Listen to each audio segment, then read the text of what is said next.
अध्यक्ष महोदय, आपने मुझे बोलने का इजाज़त दिया, मैं आपकी आभारी हूँ। भारतीय राष्ट्रीय कांग्रेस की तरफ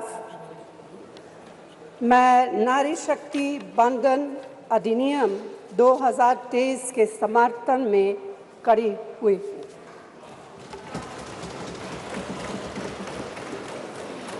धुएं से भरी हुई रसोई से लेकर रोशनी से जगमगाती हुई स्टेडियम तक भारत की स्त्री का सफ़र बहुत लंबा है, लेकिन आखिरकार उसने मंजिल को छू लिया है। उसने जन्म दिया, उसने परिवार चलाया, उसने पुरुषों के बीच तेज दौड़ लगाई और असीम धीरज के साथ अक्सर खुद को हारते हुए लेकिन आखिरी बाजी में जीतते हुए देखा। भारत की स्त्री के हृदय में महासागर जैसा धीरज है। उसने खुद के साथ हुई बेईमानी की शिकायत नहीं की और सिर्फ अपने फायदे के बारे में कभी नहीं सोचा। उसने नदियों की तरह सबकी भलाई के लिए काम किया है और मुश्किल वक्त में हिमालय की तरह अडिग रही। स्त्री के धैर्य का अंदाज लगाना नामुमकिन है। वह आराम को नहीं पहचानती और तक जाना भी नहीं जानती। हमारे महान देश की माँ है स्त्री, लेकिन स्त्री ने हमें सिर्फ जन्म ही नहीं दिया है, अपने आंसुओं खून पसीने सींचकर हमें अपने बारे में सोचने लायक, बुद्धिमान और शक्तिशाली भी बनाया है। अध्यक्ष महोदय, स्त्री का मेहनत, स्त्री का गरिमा और स्त्री के त्याग की पहचान करके ही हम लोग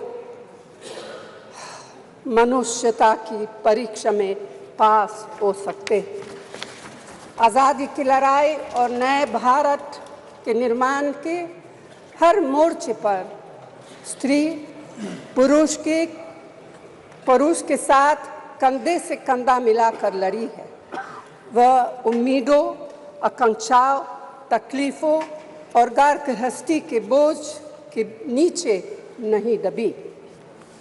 सरोजिनी नायडू, सुचेता कृपलानी, अरुणा असफ अली, विजयलक्ष्मी पंडित, राजकुमारी अमृत कौर और उनके साथ तमाम लाखों महिलाएं से लेकर आज की तारीख तक स्त्री ने कठिन समय में हर बार महात्मा गांधी, पंडित जवाहरलाल नेहरू, सरदार पटेल, बाबा साहब अम्बेडकर और मौलाना आज़ाद के सपनों को ज़मीन पर उतार कर दिखाया है।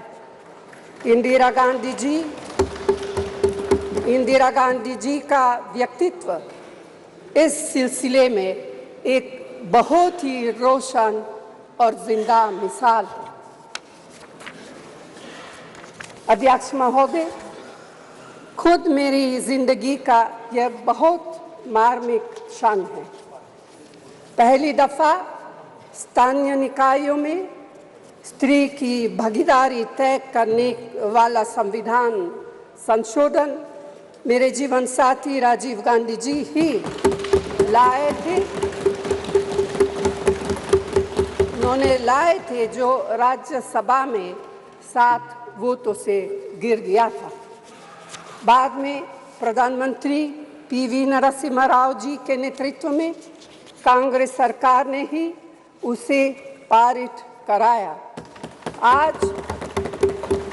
आज उसी का नतीजा है कि देश भर के स्थानीय निकायों के जरिए हमारे पास 15 लाख चुनी हुई महिला नेता है। राजीव गांधी जी का सपना अभी तक आधा ही पूरा हुआ है। इस बिल के पारित होने के साथ ही वह पूरा होगा। अध्यक्ष महोदय, कांग्रेस पार्टी इस बिल का समर्थन करती है। हमें इस बिल के पास होने से खुशी है, मगर इसके साथ साथ एक चिंता भी है। मैं एक सवाल पूछना चाहती हूँ। पिछले 13 वर्षों से भारतीय स्त्रियां अपनी राजनीतिक जिम्मेदारी का इंतज़ार कर रही हैं और अब उन्हें कुछ वर्ष और इंतज़ार करने के लिए कहा जा रहा है। कितने वर्ष? 2 वर्ष, 4 वर्ष, 6 वर्ष, 8 वर्ष? क्या भारत की स्त्रियों के साथ बर्ताव उचित है? भारतीय राष्ट्रीय कांग्रेस की मांग है कि यह बिल फौरन अमल में लाया जाए, लेकिन इसके साथ ही कास्ट सेंसस कराकर शेड्यूल ट्राइब, ओबीसीज की महिलाओं के आरक्षण की व्यवस्था की भी जाए। सरकार को इसे साकार करने के लिए भी जो कदम उठाने की ज़रूरत है वह उठाने ही चाहिए। अध्यक्ष महोदय, स्त्रियों के योगदान की स्वीकार करने और उसके प्रति आभार व्यक्त करना का यह सबसे उचित समय।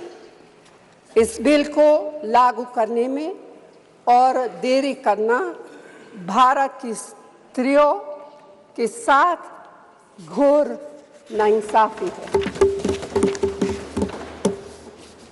भारतीय राष्ट्रीय कांग्रेस की तरफ से मैं आपके द्वारा सरकार से मांग करती हूं कि नारी शक्ति बंधन अधिनियम 2023 को उसके रास्ते की सारी रुकावटों को दूर करते हुए जल्दी से जल्दी लागू किया जाए।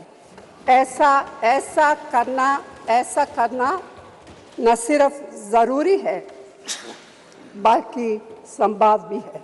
धन्यवाद।